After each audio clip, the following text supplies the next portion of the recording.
दोस्तों, all India anganwadi news channel से जुड़ने के लिए आपको नीचे दी गई रेड कलर की सब्सक्राइब बटन पर क्लिक करना है। उसके बाद नोटिफिकेशन बेल बनकर के आएगी, उस पर आपको क्लिक करना है। फिर उसके बाद तीन ऑप्शन आपकी स्क्रीन पर आएंगे। सबसे ऊपर का ऑप्शन जो ऑल है उस पर आपको नमस्कार दोस्तों, all India anganwadi news channel की आज शाम की सच्ची खबर में आप सब भाई बहनों का स्वागत है। उत्तर प्रदेश की आंगनबाड़ी सेविका सहायिका मिनी और साथ ही साथ उत्तर प्रदेश के सभी आंगनबाड़ी में पढ़ने वाले लाभार्थी, उनके परिवार के व्यक्ति, यदि कोई वीडियो देख रहा है तो अंत तक वीडियो देख करके जाना। हम आपको बताना चाहेंगे, अब स्वयं सहायता समूह की महिलाएं उत्तर प्रदेश में कच्चा राशन बांटेंगी। 2 साल तक कच्चा राशन मिलेगा।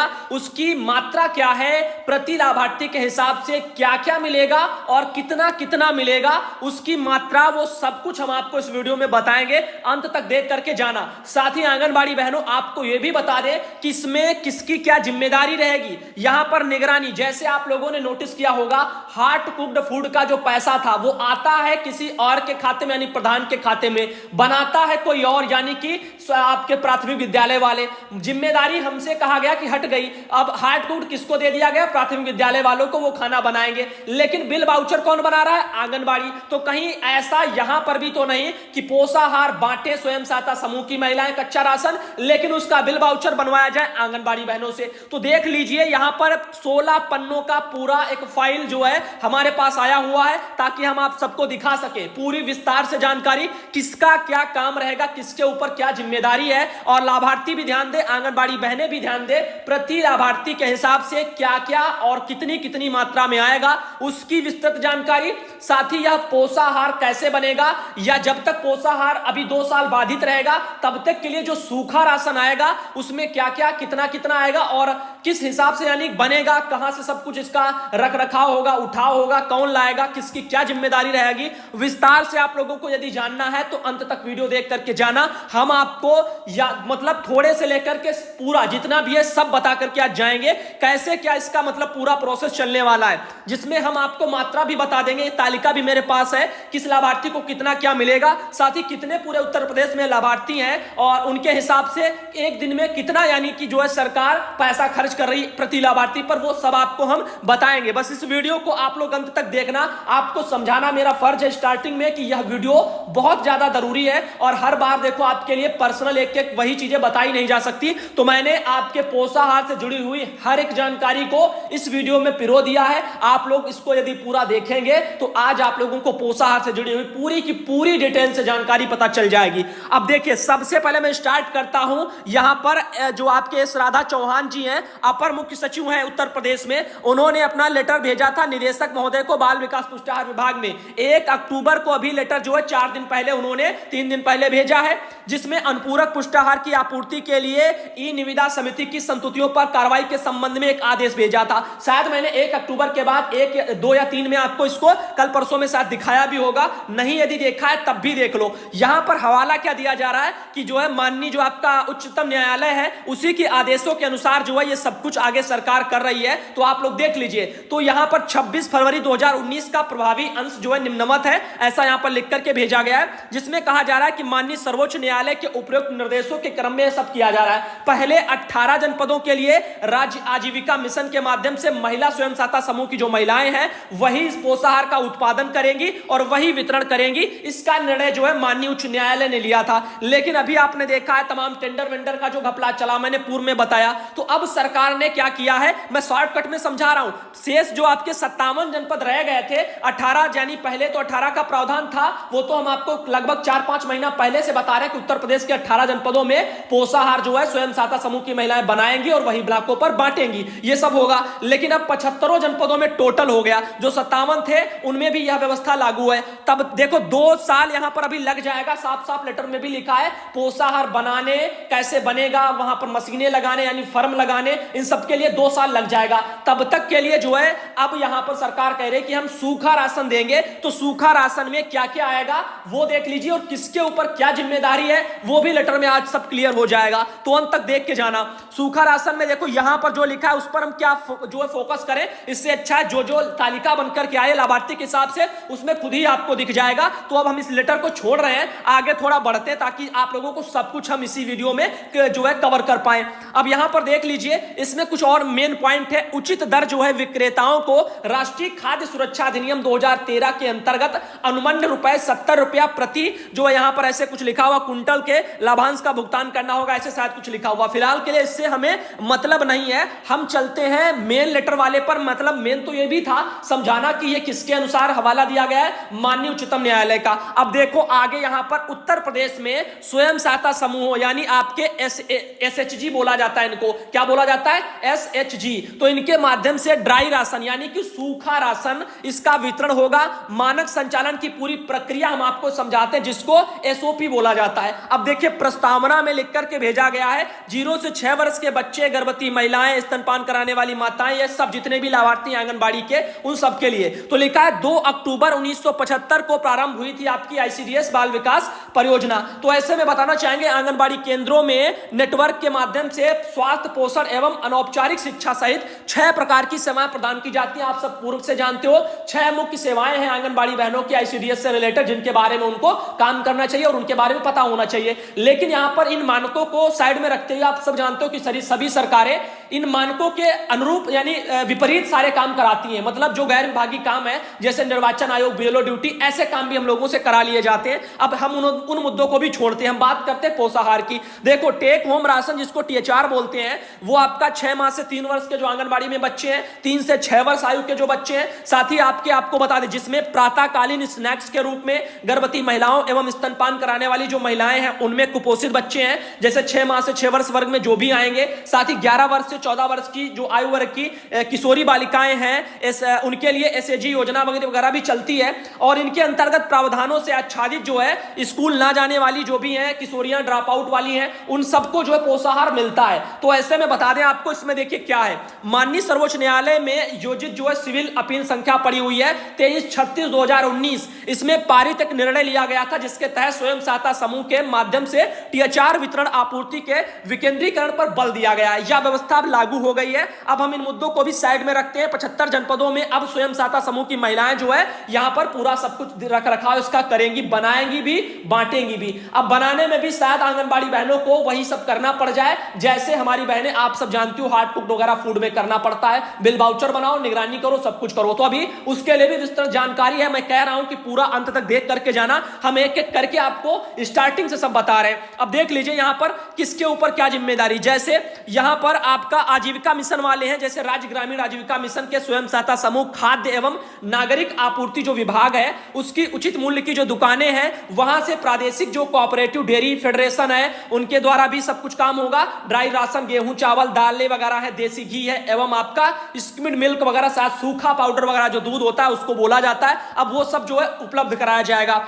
इसकी मात्रा हम आपको बताना चाहेंगे, उस साइड में ही ले चलने, काफी आप लोग वरना बोर हो जाओगे। तो आप लोग पहले ये देख लीजिए, अगला हमारे पास जो पेज आया, देखो विस्तार से देखोगे तो सब कुछ आपको जानकारी विस्तार से मालूम होगी। अधूरा ज्ञान हानिकारक होता है। उत्तर प्रदेश में स्वयं सहायता समूह वगैरह के माध्यम से ड्राई राशन वितरण हेतु मानक संचालन प्रक्रिया देखिए इसमें क्या है। इसमें लिखा हुआ टीएचआर यानी ड्राई राशन वितरण हेतु लाभार्थियों की श्रेणियां भी निर्धारित हैं। उत्तर प्रदेश में 897 परियोजनाएं हैं, मतलब कि 897 ब्लॉक स्तर हैं जहां पर लगभग 1,64,00,000 जो है लाभार्थी वगैरह हैं। ऐसे में बता दें कुल लगभग 1,89,204 आंगनबाड़ी केंद्र हैं और प्रदेश में समस्त लाभार्थियों का श्रेणीवार जो विवरण है एवं लागत के मानदंड के अनुसार आपकी स्क्रीन पर मैं दिखा रहा हूं। तालिका नंबर 1 देखिए, पहले इसको समझ लीजिए। भारत सरकार की नवीनतम अधिसूचनाओं के अनुसार श्रेणियां, अनुपूरक पोषाहार आवश्यकता एवं लागत के मानदंड यानी किस आधार पर कौन सी कैटेगरी का लाभार्थी है, उस पर कितने वो संख्या में है और उन पर क्या क्या कितनी कैलोरी प्रतिदिन के हिसाब से दी जा रही है, कितना प्रोटीन जा रहा है और उसका खर्च सरकार कितना बता रही है। बच्चे हैं आपके 6 माह से 3 वर्ष के 80,48,064 बच्चे हैं उत्तर प्रदेश प्रदेश में, और जो आपके 6 माह से 3 वर्ष के हैं। कैलोरी वगैरह की बात कर लें तो यहां पर दिन में 500 कैलोरी वगैरह के हिसाब से सरकार प्रावधान की है। 12 से 15 ग्राम प्रोटीन का भी सरकार प्रावधान कर रही है, जिसके लिए उनका कहना है मानदंड का यदि लागत वागत देखा जाए पैसे का तो 8 रुपया यहां पर दिख रहा है। तो 8 रुपए में आप सब बताइए, क्या 8 रुपए में 12 से 15 ग्राम प्रोटीन मिल सकती है, साथ में 500 ग्राम जो आपको कैलोरी वगैरह भी मिल जाए। कैलोरी को छोड़ो, सिर्फ प्रोटीन की बात करो, 12 से 15 ग्राम 8 रुपए में प्रोटीन किस चीज में मिलेगी, ये आप लोग सोचिए। यहां पर अंडा आता है, सबसे सस्ता प्रोटीन का एक स्रोत होता है अंडा, ठीक है, वो भी 5 से 6 रुपए का आता है। उसमें भी जब एक बढ़िया साइज का अंडा होता है तब उसमें 6 ग्राम प्रोटीन बताई जाती है। और आप खुद सोचिए, अब ऐसे में ये सब कैसे मतलब है, तो बाकी मर्जी आपकी है। अंडा तो सरकार दे नहीं रही है जो बढ़िया एक उत्तम क्वालिटी का होता है, बाकी अब आप सोचो ये सब 8 रुपए में इतना सस्ता प्रोटीन वगैरह दे पाना मुश्किल है। लेकिन देखो स्टॉक में आएगा तो शायद उसका कीमत भी कम हो जाए, तो शायद मान सकते हैं सब हो जाएगा। चलो इन मुद्दों को हम साइड में रखते हैं, प्रोटीन वोटीन का मैटर छोड़ो। अब देखो गर्भवती एवं स्तनपान कराने वाली जो महिलाएं हैं उनकी सॉरी इसके पहले आप देखिए बच्चे जो हैं आपके 3 से 6 वर्ष के, 3 से 6 वर्ष वाले जो बच्चे हैं 39,56,087 बच्चे हैं। 200 ग्राम इनको कैलोरी, 6 ग्राम प्रोटीन बताई जा रही है और 3.5 जो है 3.5 रुपया लागत इनके लिए बताई जा रही है प्रति बच्चा एक दिन में आएगी। गर्भवती एवं स्तनपान कराने वाली जो महिलाएं हैं 35,86,848 हैं। 600 ग्राम प्रोटीन इनको एक दिन की है और 600 ग्राम जो है प्रोटीन नहीं है, कैलोरी है। 18 से 25 ग्राम इनको जो है प्रोटीन दी जाएगी। 9.5 रुपया लागत इनकी बताई जा रही है, एक दिन की आएगी। किशोरियों के लिए 11 से जो 14 वर्ष वाली हैं 3 लाख जो है यहां पर 42,414 हैं, जिनमें 600 ग्राम कैलोरी और 18 से 25 ग्राम इनको भी प्रोटीन का प्रावधान है दिन में, और 9.5 रुपया एक दिन का खर्चा इनके ऊपर मान के चलो। गंभीर रूप से कुपोषित बच्चे हैं 6 माह से 6 वर्ष के, इनके लिए जो है 5,27,970 है और 800 जो है यहां पर संख्या इनकी, साथ में देख सकते हो कैलोरी 800 ग्राम, 20 से 25 ग्राम इनको प्रोटीन और 12 रुपया इनके ऊपर खर्चा। तो आप लोगों ने कुल सब देख लिया क्या सब कुछ है। अब एक बात बताइए, सरकार जब लाभार्थियों को देने के लिए इतने लाखों की संख्या में है, 5-5 लाख से ऊपर है, मतलब करोड़ों में लाभार्थी हैं, यानी 1,64,00,000 ऐसे जो है। अब बताओ 12 रुपया, 9 रुपया, 10 रुपया डेली के हिसाब से इन पर खर्चा कर सकती है, ठीक है। तो आंगनबाड़ी जो कार्य करती हैं उनके लिए भी आपने देखा बिहार सरकार ने क्या किया, सेविकाओं को एक दिन के लिए जो पैसा बढ़ाया है वो कितना है, सहायिका बहनों का 5 रुपया है एक दिन का। अब आप सोचो मुट्ठी भर आंगनबाड़ी सेविका बहनें हैं बिहार में, उनके लिए सरकार मात्र एक दिन का 5 रुपया बढ़ाया है और यहां पर एक दिन का एक लाभार्थी पर आप देख रहे हो कितना खर्चा है और करोड़ों में लाभार्थी हैं। अब आप सोचो कितना खर्चा होगा।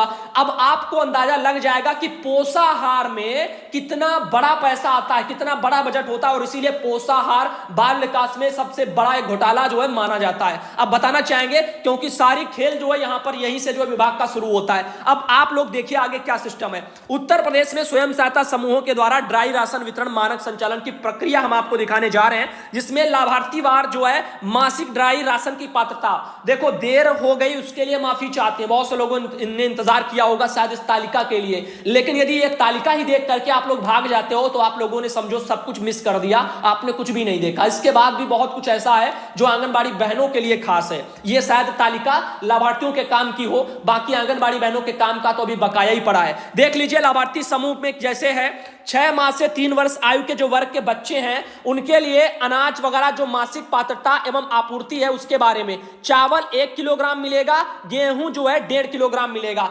महीने में 6 माह से जो 3 वर्ष का आयु का जो लाभार्थी है उसको एक महीने में चावल 1 किलोग्राम, गेहूं जो है 1.5 किलोग्राम ये मिलेगा। साथ ही दाल की बात कर ले, दाल की पात्रता भी मासिक में ही यानी एक महीने में 75 ग्राम जो है यहां पर 750 ग्राम मिलेगी, यानी थोड़ा कम मान के चलो, पौन किलो कह सकते हो अपनी भाषा में गांव की। आगे बता दें दुग्ध उत्पाद वगैरह को लेकर के, देखो सूखा दूध भी आएगा, इसके लिए भी जो है त्रैमासिक पात्रता है, ये महीने में नहीं है, ये 3 महीने में एक बार आपको इतना मिलेगा। देसी घी 450 ग्राम आपको मिलेगा, ये त्रैमासिक है, यानी 3 महीने में एक बार आपको मिलेगा। स्किम्ड दूध वगैरह यानी सूखा दूध मान के चलो 400 ग्राम आपको ये भी मिलेगा। ये हो गया 6 माह से 3 वर्ष के बच्चे का डाटा।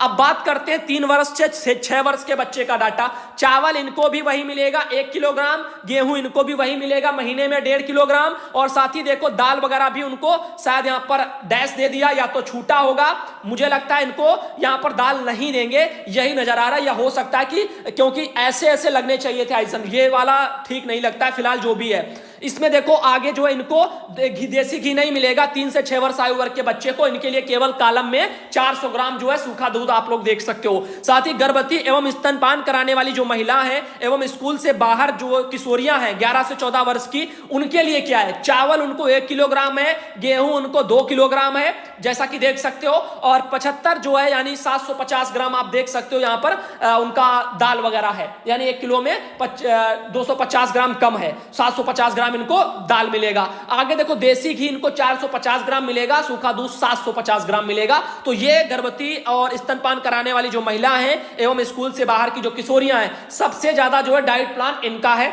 आगे देखिए गंभीर रूप से कुपोषित जो बच्चे हैं 6 माह से 6 वर्ष के, इनके लिए चावल 1.5 किलोग्राम है, गेहूं की मात्रा 2.5 किलोग्राम है। इनको गेहूं की मात्रा बढ़ा दी गई है, जो आपके गंभीर रूप से कुपोषित बच्चे जिनको हम अति कुपोषित बच्चे बोलते हैं। अब इनके लिए जो आप देखिए दाल की मात्रा है वो सरकार ने कम कर दी है, 0.5 किलोग्राम रखा है, यानी आपका आधा किलो दाल रखा है। जबकि यदि अति कुपोषित बच्चा है तो ऐसे में इनको तो दाल की मात्रा थोड़ी बढ़ा देनी चाहिए थी, लेकिन 6 माह से 6 वर्ष का है तो दाल वाल जरूर खाएगा। 6 माह के बाद में जो अन्नप्राशन करा दिया जाता है। अब आगे देखो देसी घी की मात्रा इनमें जो है 900 ग्राम सरकार ने की है, ये त्रैमासिक है सबका आंकड़ा, और जो दूध है वो 750 ग्राम है। तो यहां पर देसी घी और दूध इनके लिए बढ़ा दिया गया है, प्रोटीन की मात्रा थोड़ी कम कर दी गई जो अति कुपोषित बच्चे हैं उनमें। अब आगे बताना चाहेंगे, यहां पर देख लीजिए लिखा हुआ है भारतीय खाद्य पदार्थों के पोषक मूल्य जो हैं उसका उपयोग करके की गई है, ये सब चीजें हैं। और आगे बताना चाहेंगे प्रोटीन की गणना राष्ट्रीय पोषण संस्थान वगैरह ऐसे सब लिखा हुआ है।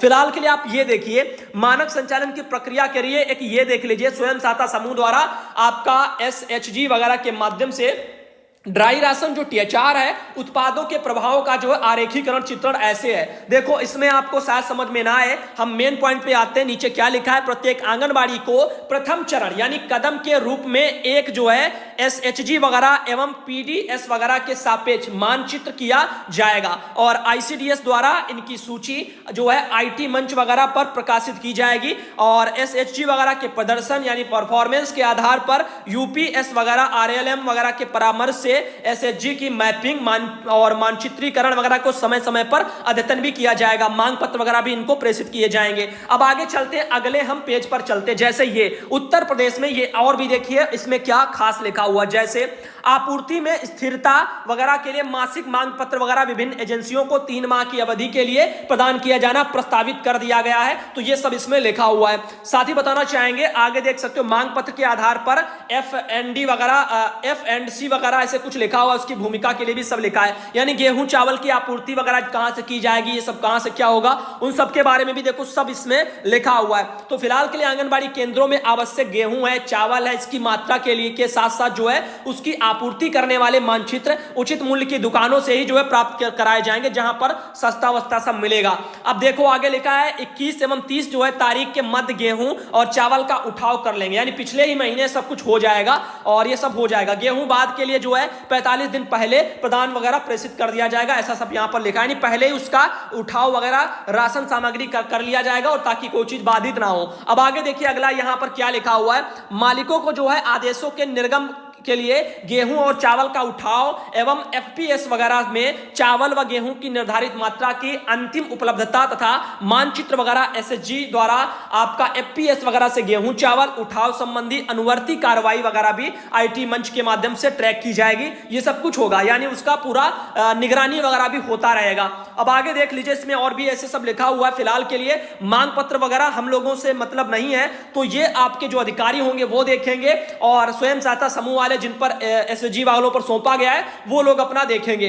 फिलहाल के लिए हम आगे चलते हैं, इन बिंदुओं को हम थोड़ा जो है नीचे छोड़ते हैं। यहां पर देखिए एक पॉइंट और है कि किसी अन्य खाद्यान्न क्षतिग्रस्त अनाज एवं रंग उतरते हुए अनाज केसरी दाल के साथ मिलावट नहीं होनी चाहिए तथा पत्थर वगैरह धूल और डंठल मिट्टी के टुकड़े ढीले जीवित व मृत्यु घुन या फिर कुछ जो है अन्य प्रकार के जो है पदार्थ से रहित वगैरह कुछ चीजें हैं वो सब मुक्त होनी चाहिए, यानी कोई कुछ भी, यानी उसकी क्वालिटी अच्छी होनी चाहिए, साफ शब्दों में ये कह सकते हैं। आकार एवं माप में एक रूपता, खुदरी एवं शुष्क वगैरह दिखनी चाहिए, सब कुछ है। कीटनाशक, किसी रासायनिक साबुन, मिट्टी के तेल या किसी अन्य आपत्तिजनक गंध से मुक्त होने चाहिए सारी सामग्रियां। आंगनबाड़ी केंद्र पर एसएचजी वगैरह द्वारा ड्राई राशन की पैकेजिंग वगैरह भी, और एवं उसके आगे देखते हैं क्या लिखा हुआ है, उसके आगे यही सब है। आगे अब बताना चाहेंगे इसमें, देखो क्या है, पैकेट वगैरह का रंग वंग के बारे में भी जानकारी दी हुई है। जैसा हम आपको बता दें यहां पर, अब आप लोग थोड़ा अपना फोकस जमाइए, जानकारी अहम है। जैसे लाभार्थी के बारे में आप बात करते हैं, हम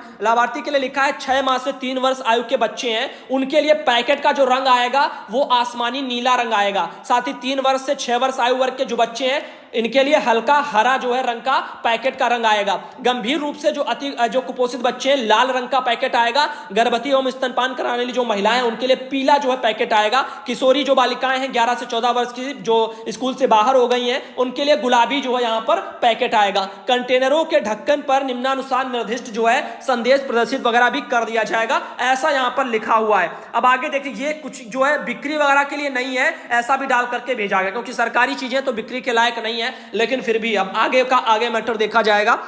अब आगे देखिए, यहां पर कलर के बारे में भी जानकारी आ गई कि किस तरीके का जो है पैकेट वैकेट जो है किस लोगों को दिया जाएगा। अब आगे देखिए, यहां पर और लिखा हुआ है दुग्ध वगैरह उत्पादन है, घी एवं आपका दूध का जो पाउडर है उसके लिए बताया जा रहा है पीसीडीएफ वगैरह द्वारा पूर्व पैक किया जाएगा। दुग्ध उत्पादन जो है अधिमानत वगैरह ड्राई राशन के साथ अथवा पीसीडीएफ वगैरह से प्राप्ति के 3 दिनों के अंदर वितरित किए जाएंगे। और आपका द्वितीय वितरण चक्र के अग्रेतर चावल, गेहूं एवं दालों की पृथक से पैकेजिंग नहीं की जाएगी। लाभार्थी की अपेक्षा की जाती है कि वे स्वयं कंटेनर लाएंगे और उसे जो है क्षमता अनुसार भरेंगे। ये सब चीजें हैं। साथ ही ड्राई राशन एवं दुग्ध का वितरण के बारे में जानकारी दी हुई है।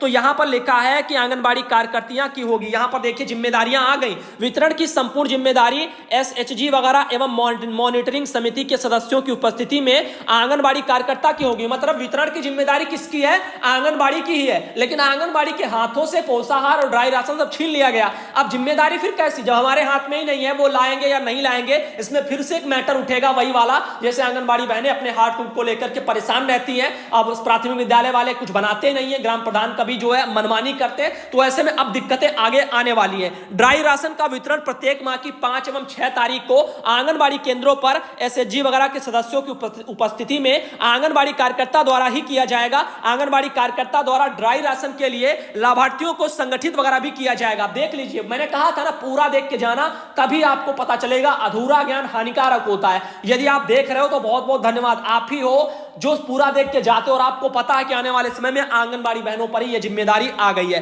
प्रत्येक माह की 5 एवं 6 तारीख को टीएचआर गर्भवती महिला, स्तनपान कराने वाली जो माता है, किशोरी हैं, 6 माह से 3 वर्ष के बच्चे हैं, 3 से 6 वर्ष के बच्चे हैं और गंभीर रूप से जो अतिकुपोषित बच्चे हैं, उनको सब वितरण कर दिया जाएगा।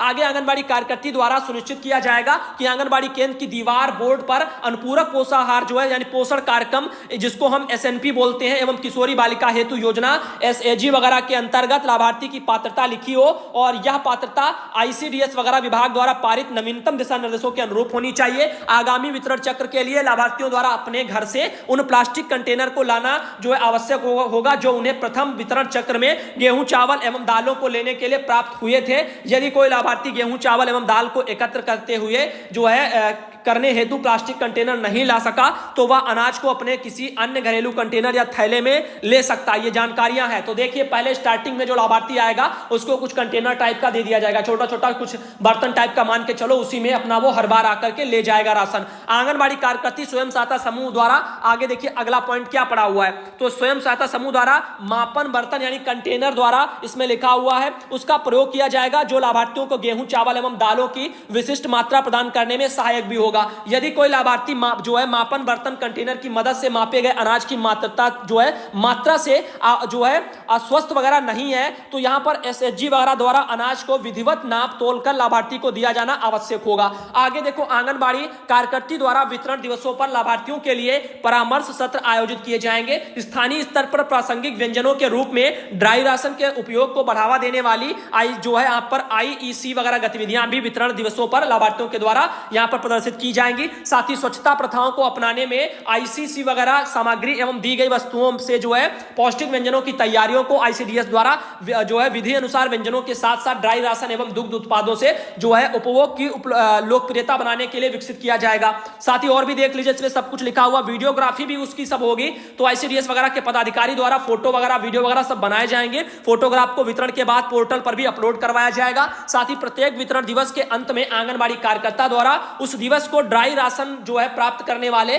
लाभार्थी की संख्या की जो प्रविष्टि है वो भी की जाएगी। कोई भी बचा हुआ उत्पाद आंगनबाड़ी कार्यकर्ती के पास रहेंगे और जो है यह उनकी जिम्मेदारी होगी कि वे समय समय पर लाभार्थियों की सूची अद्यतन करें ताकि यह सुनिश्चित हो सके कि आंगनबाड़ी केंद्र पर सही मात्रा में पूर्ति की गई है। जब भरोसा ही सरकार को नहीं था तो फिर ये स्वयं सहायता समूह को क्यों दिया? तो आंगनबाड़ी से ये खाना पूर्ति क्यों करवाई जा रही है? मतलब आप इसके बारे में ब्यौरा दो कि लोगों को आपूर्ति हो रही कि नहीं हो रही है। जब आपको यह लगता था कि इनके द्वारा पोषाहार पहुंचता ही नहीं लाभार्थी को, तो ठीक है, तो इनके ऊपर से जिम्मेदारी हटाई, तो जिनको दी है उन्हीं से पूरा रख रखाव मांगिए, उन्हीं से पूरी जिम्मेदारी मांगिए। लेकिन जिम्मेदारी उन्हीं पर बनी है और वितरण का ठेका किसी दूसरे को दे दिया। इसमें अब और जो है मानसिक तनाव ही बढ़ेगा। जहां पर जो है धांधली गर्दी ज्यादा चलती है वहां पर ये दिक्कतें आंगनबाड़ी को होने वाली हैं। आगे आप लोगों की मर्जी, अब आगे दिखाना चाहेंगे और भी देखिए। जैसे अब तालिका की बात कर ले, इसमें निगरानी समितियों में क्या लिखा हुआ? ग्राम निगरानी समिति इसमें लिखा है जिसके जो VMC वगैरह के नाम से होगी। ग्राम प्रधान इसके अध्यक्ष रहेंगे।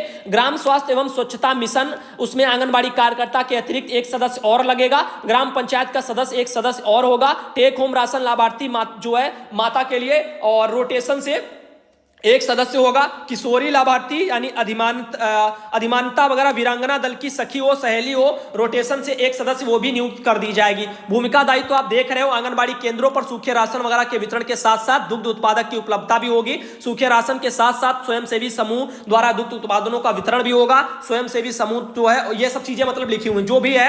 अब आगे बताना चाहेंगे, उचित मूल्यों की दुकानों पर जो है स्वयंसेवी समूह द्वारा अनाज लेते समय सदस्यों की उपस्थितियां वगैरह भी देखी जाएंगी। ब्लॉक निगरानी समिति वगैरह BMC वगैरह के लिए भी यही सब कुछ लिखा हुआ है। खंड विकास अधिकारी हैं, बाल विकास परियोजना अधिकारी हैं, इन सब के लिए भी जिम्मेदारियां यहां पर दी हुई हैं। वो भी अपना आंगनबाड़ी केंद्रों में THR की आपूर्ति एवं वितरण की निगरानी वगैरह करेंगे। आगे देखो, जिला निगरानी समिति का भी यहां पर दायित्व रहेगा, वो अपना जो है देखेंगे। अब आगे देख लीजिए, भुगतान के बारे में भी यहां पर कुछ लिखा हुआ है, इसके बारे में भी सब है कि PCDF वगैरह द्वारा पोर्टल पर अपलोड किए गए इनवॉइस वगैरह बिलों के आधार पर ICDS विभाग द्वारा त्रैमासिक भुगतान किया जाएगा। ICDS विभाग द्वारा जो है FCI वगैरह से क्रय किए जाने वाले गेहूं एवं चावल के लिए जो है FNC वगैरह और SD के जो है अग्रिम भुगतान वगैरह किया जाएगा। तो कुल मिलाकर के देखो, समस्या वहां नहीं होगी जहां के जो है दिक्कत वाली लोग नहीं होंगे, मतलब बांटने वाले अपनी जिम्मेदारी निभा करके चले जाएंगे। लेकिन वहां दिक्कत होगी जहां पर यह दबाया जाएगा, जहां का साठगांठ होगा, वहां पर आंगनबाड़ी बहनों को तकलीफ होने वाली है। आगे देख लीजिए,